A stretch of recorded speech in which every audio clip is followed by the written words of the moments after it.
Hi there, Joel from Jonesy's Auto Club and jonesysoffroad.com.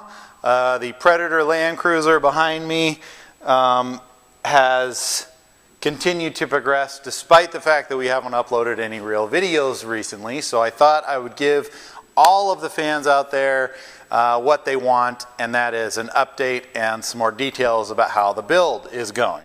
First and foremost, somebody had requested that we remove the license plate, so there you go. License plate has been removed and it is no longer going to be in the videos. Done. Okay, item number 2. A nice brand new aluminum radiator, okay, right off of the shelf.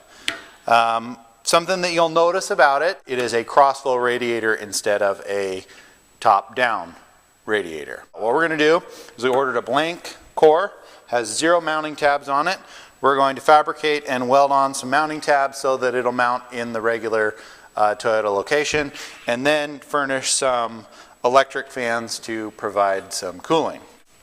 So now I'm going to grab the camera and give you guys kind of a walk around of the other stuff that we've been doing and show you some details associated with the build. Along with our radiator, we have ordered some blank rock slider materials, pre-bent non-DOM tubing that we will fashion up and fab up some nice rock sliders. Okay, starting on the passenger side, you can see that the air conditioning hose is right near the turbo, and it will never connect up to the Dodge air conditioning compressor. So what we're going to do is we are actually going to be taking a fitting off right here. This is the low pressure hose. Take it off right there. We're going to custom machine an adapter that will convert this from the metric configuration to a standard crimp style hose that you can pick up pretty much any AC shop. Okay, that will adapt to our Dodge compressor. Hopefully you can see it down there. We have the ports taped off. Okay, for the air conditioning high pressure side, which is this hose right here, essentially all we're going to need to do is cut the factory Toyota hose and use a crimp style fitting to adapt to the Dodge compressor. Okay, no issues there. Not a problem. So that solves the air conditioning. Heater hose stuff in the back, still working on that, but we have some pretty decent ideas on what we're going to do there. Now, cruise control. Okay, so here is the end of the cruise control cable. Our plan for the cruise control cable is to CNC cut a little bracket that mounts this on the upper cowl, and then use an extension bracket that routes the cable around to our injector pump. Okay, so that solves one cable. We have a TV cable that's going to need to be addressed also, as well as a throttle cable.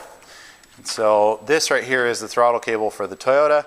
It is ridiculously too long, and so our plan is to remove it completely from the vehicle and get a much shorter cable. That much shorter cable will go on one of our custom-made brackets that bolts directly off of this spot on the injector pump and houses all 3 of our brackets, or all 3 of our cables on one bracket. We'll delete this bell crank, we'll get rid of this, and we'll run it directly off of the injector pump. Cables need to be made, brackets need to be built. That's kind of what we've been doing. Okay, power steering. Going to need some adapters and some new hoses made for the power steering. You can see the Dodge power steering pump is right there, and the Toyota steering box is right there. Having to go from Dodge power steering to Toyota power steering presents a little bit of a problem, and so we are figuring out what kind of adapter fittings we need to create and or convert to have the pumps work with the box together. This little fitting right here, right there, is a for your power brake booster. Okay, so all we're going to need to do for that is run a line directly up to our Toyota booster, plug it in, done deal. Now, I don't know if you can see it, but right down there in that direction is the quick coupler Dodge style hose fitting.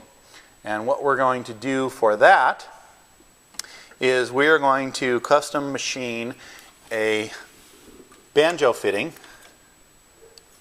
that allows us to bolt the stock fuel line directly up to the supply pump on the 6BT. All right, that takes care of that. Return line should be a simple plug-in. Now, you notice we have our air inlet. Okay, well, our air inlet is pointing in totally the wrong direction. It's pointing towards the driver's side. Well, the Toyota air box sits on the passenger side, so we need to figure out a way to get the inlet wrapped around all the way over. So we called Cummins, and they said that our only option right now, because we have hood clearance, is to install another air inlet that indexes at 90 degrees and sends it back towards the firewall. That gets rid of one of the 90-degree bends and tubes that we would need to wrap over to our turbo. That's pretty much it. We've been kind of thrashing along here, trying to figure out all the details that are going to make this conversion and or our kit viable for somebody to do in their garage.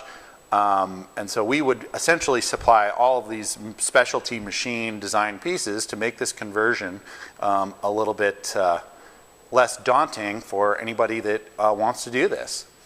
Hopefully you guys enjoy the updates. Please continue to post your comments, ask a bunch of questions. We'll try to respond with as much detail as we possibly can. This is Joel from Jonesy's Off-Road and Jonesy's Auto Club. Thanks for watching. Don't forget to subscribe so that you get notices of all of the video updates on the Predator Land Cruiser build.